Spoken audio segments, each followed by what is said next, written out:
வணக்கம். என்னோட சேனலை சப்ஸ்கிரைபர் பண்ணிக்கோங்க. அதாவது ஆகஸ்ட் மாதம் 4ஆம் தேதி கார்த்திகை தீபம் சீரியலில் என்ன நடக்குது அப்படின்னு சொல்லிட்டு பார்க்கலாம் வாங்க. அங்கே பார்த்திங்க அப்படின்னா ரேவதி தன்னோட மாமாட்ட கார்த்திகிட்ட சொல்கிறாங்க, மாமா எப்படியாவது அந்த பரிகாரத்தை மட்டும் பண்ணிட்டு போயிடலாமாம்மாங்கிறாங்க. இல்லை ரேவதி, ஏதாவது பிரச்சனை வந்துட போகுது அப்படிங்கிறாங்க. இல்லை மாமா ப்ளீஸ், இந்த ஒரு பரிகாரத்தை மட்டும் பண்ணிடலாமே அப்படிங்கிறாங்க. சரி ரேவதி, நீ சொல்கிற, நான் பண்ணிக்கலாம் அப்படிங்கிறாங்க. உடனே ஐயருக்கு ஃபோன் பண்ணுறாங்க. சாமி, நாங்கள் சொன்னல இந்த மாதிரி பரிகாரம் பண்ணணும்னு சொல்லுமா பேஷா பண்ணிடலாம் சொல்லுமா அப்படிங்கிறாங்க.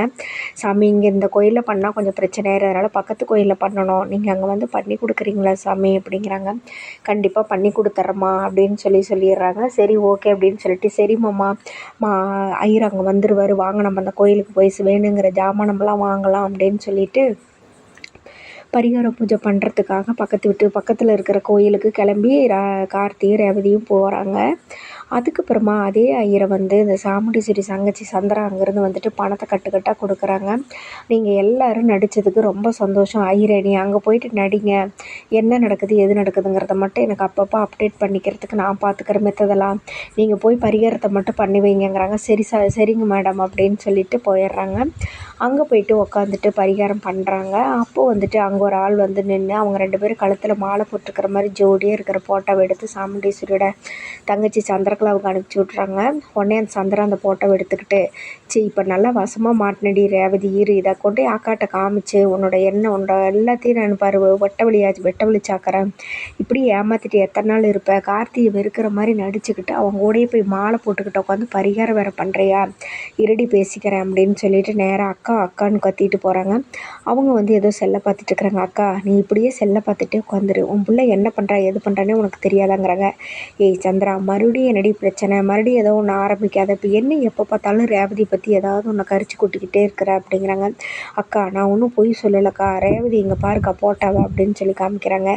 ஏய், இது ஏதாவது பழைய போட்டாவாக இருக்கும், அதை எதுக்கடியே எடுத்து வச்சுட்டு இப்படி இது பண்ணிகிட்ருக்குறாக்கா. இல்லைக்கா, அவங்க ஏதோ ஒரு கோயிலில் உட்காந்துருக்குறாங்கக்கா, உண்மையாலும் சொல்கிறேன், கழுத்தில் மாலையோடு உட்காந்துருக்குறாங்க.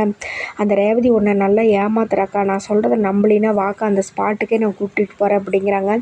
என்னது, ரேவதிக்கு எல்லா உண்மையும் தெரிஞ்சிருச்சா, தன்னோட கணவர் கார்த்தி தாங்கிறது தெரிஞ்சிருச்சா, அப்போ அவ்வளோதானா, நம்ம ஏமாந்துட்டா நான், அப்போ இவ என்ன மாலை போட்டுட்டு என்ன பண்ணிகிட்ருக்கிறா, சரி வா அப்படின்னு சொல்லி கூப்பிட்றாங்க. உடனே அந்த ஆளுக்கு ஃபோன் பண்ணி அவங்கள லொக்கேஷன் அனுப்ப சொல்லி கரெக்டாக சந்திரா சாமுண்டீஸ்வரிகிட்ட நேராக அங்கே கூட்டிக்கிட்டு போகிறாங்க. கூட்டிகிட்டு போயிட்டு அங்கே ஒவ்வொரு இடமா தொலைவி பார்க்குறாங்க.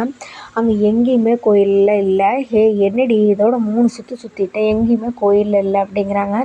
ஆனால் அங்கே கார்த்தியும் ரேவதியும் பரிகார பூஜை பண்ணிட்டு உட்காந்து தான் இருக்கிறாங்க. அப்புறம் டக்குன்னு சந்திரா பார்த்துட்றாங்க. பார்த்துட்டு, அக்கா அங்கே கொஞ்சம் பாரு திரும்பி அப்படிங்கிறாங்க. அங்கே பரிகார பூஜை பண்ணுறதை பார்த்துட்டு சாமுண்டீஸ்வரி அதிர்ச்சி ஆகுறாங்க. அப்போ ரேவதி இதனால் என்னை ஏமாற்றிட்டு இருந்தாளா, கார்த்தி எல்லாமே அவளுக்கு தெரிஞ்சிருக்குது தன்னோட கணவர்னு சொல்லிட்டு, இப்போ எதுக்காக இங்கே உட்காந்துட்டு கழுத்தில் மாலை போட்டுக்கிட்டு ஐயர்கிட்ட இப்படி பரிகார பூஜை பண்ணிகிட்ருக்கிறா, இரு நான் போய் என்னென்னு கேட்டு வரேங்கிறாங்க. அக்கா நான் சொல்கிறத கேளுக்கா, இப்போ போய் பார்த்தா பிரச்சனை ஆயிடுச்சு தெரிஞ்சிருச்சு அப்படின்னா அவள் கண்டிப்பாக வீட்டை விட்டு கிளம்பி போனாலும் போயிடுவா, அவசரப்படாத, நான் ஒரு ஐடியா சொல்கிறேன் கேளுக்கா, வாக்கா அப்படின்னு சொல்லிட்டு கூப்பிட்டு போகிறாங்க. ஏய், நீ கொஞ்சம் பேசாமல் இரு, அவங்கள போய் 4 வார்த்தை கேட்டு வந்தால் தான் எனக்கு நிம்மதியாக இருக்குடி, கார்த்தி இவ்வளோ தூரம் நான் சொல்லியும் நீ இப்படி பண்ணிகிட்ருக்கிறியாடா அப்படிங்கிறாங்க. அக்கா, நான் சொல்கிறத ஒரு நிமிஷம் பொறுமையாக கேளுக்கா, இந்த ரேவதியை எங்கேயாவது வெளிநாட்டுக்கு அனுப்பிச்சி விடுக்கா,